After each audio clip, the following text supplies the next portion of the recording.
ଯାହା ହଉ ଆମର ବହୁ ଦିନର ପୁରାତନ ମା ବୁଢ଼ୀ ଠାକୁରାଣୀ ମନ୍ଦିର ବହୁ ଦିନ ହେଲା ଗଛ ତଳେ ପୂଜା ପାଉଥିଲେ ଏବଂ ଗ୍ରାମର ସମସ୍ତ ଲୋକଙ୍କର ଏକମତ ହୋଇ ଆଜି ଆମେ ନୂଆ ମନ୍ଦିର ତିଆରି କରି ମାଙ୍କୁ ଗୃହ ପ୍ରବେଶ କରିବା ପାଇଁ କଳସ ଯାତ୍ରା ଅତି ସୁଚାରୁ ରୂପେ କରାଯାଇଥିଲା।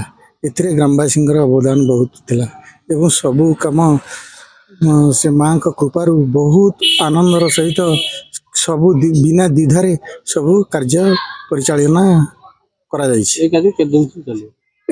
ଏମିତି ପାରମ୍ପରିକ ରୀତିରେ ପ୍ରତିବର୍ଷ ମାଙ୍କର କିଛି ଅନୁଷ୍ଠାନରେ କିଛି ବାର୍ଷିକ ଉତ୍ସବ ଭଳିଆ ପାଳନ କରାଯିବ ଏବଂ এই ଜାଗା କେତେ ଦିନ ଚାଲିବ? ଏମିତି ଏଇଟା ଆଜି ଅଧିବେଶ, ଆଉ ମଙ୍ଗଳବାର, ବୁଧବାର, ଗୁରୁବାର ଯଜ୍ଞ ହେବ ଏବଂ ପୂର୍ଣ୍ଣାହୁତି ହେବ ଆମର 30 ତାରିଖ ଶୁକ୍ରବାର ଦିନ ପୂର୍ଣ୍ଣାହୁତି। ଜୟ ମା ବୁଢ଼ୀ ଠାକୁରାଣୀ।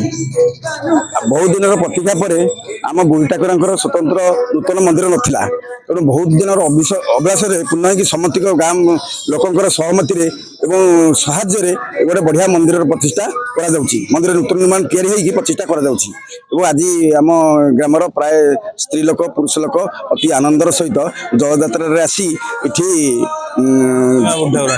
ମୁଁ ପତ୍ରପଦା ଗ୍ରାମବାସୀ।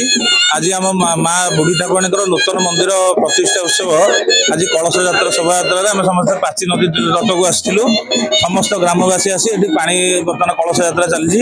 ସମସ୍ତେ ବହୁ ଆଡମ୍ବର ସହକାରେ ସବୁ ଆନନ୍ଦ ସହକାରେ এই ଉତ୍ସବକୁ ପାଳନ କରୁଛନ୍ତି।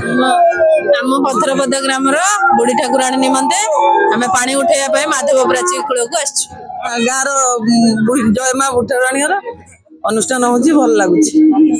ଆଜି ପ୍ରଥମ ଅନୁଷ୍ଠାନ ହଉଛି, ଆମକୁ ବହୁତ ଖୁସି ଲାଗୁଛି। ମାଧବ ପ୍ରାଚୀରୁ ଆମେ ପାଣି ଉଠଉଛୁ, ସମସ୍ତେ ଖୁସି ଅଛନ୍ତି, ସମସ୍ତେ ଆନନ୍ଦିତ ଅଛନ୍ତି। ଆଜି ଆମର 27 ତାରିଖ ପ୍ରଥମ ଜଳଯାତ୍ରା ଅଛି, ଆଉ 30 ତାରିଖରେ ପୂର୍ଣ୍ଣାହୁତି। ଆଉ ଆଜି ବହୁତ ଖୁସି ଲାଗୁଛି, ଆନନ୍ଦର ଦିନ ଆଜି। କାର୍ଯ୍ୟକ୍ରମ ହେଉଛି ପତ୍ରପଦା ଗ୍ରାମର ନୂତନ ମନ୍ଦିର ପ୍ରତିଷ୍ଠା ନିମନ୍ତେ ପାଣି ତୋଳିବା ପାଇଁ ଆମେ ସମସ୍ତେ ଆସିଛୁ। ସମସ୍ତ ଗାଁର ସଭ୍ୟମାନେ ସମସ୍ତେ ଏକତ୍ରିତ ହୋଇ ଏ କାର୍ଯ୍ୟକୁ କେମିତି ସମାପନ କରିବା ପାଇଁ ଆମେ ସମସ୍ତେ ସମସ୍ତଙ୍କ ସହଯୋଗ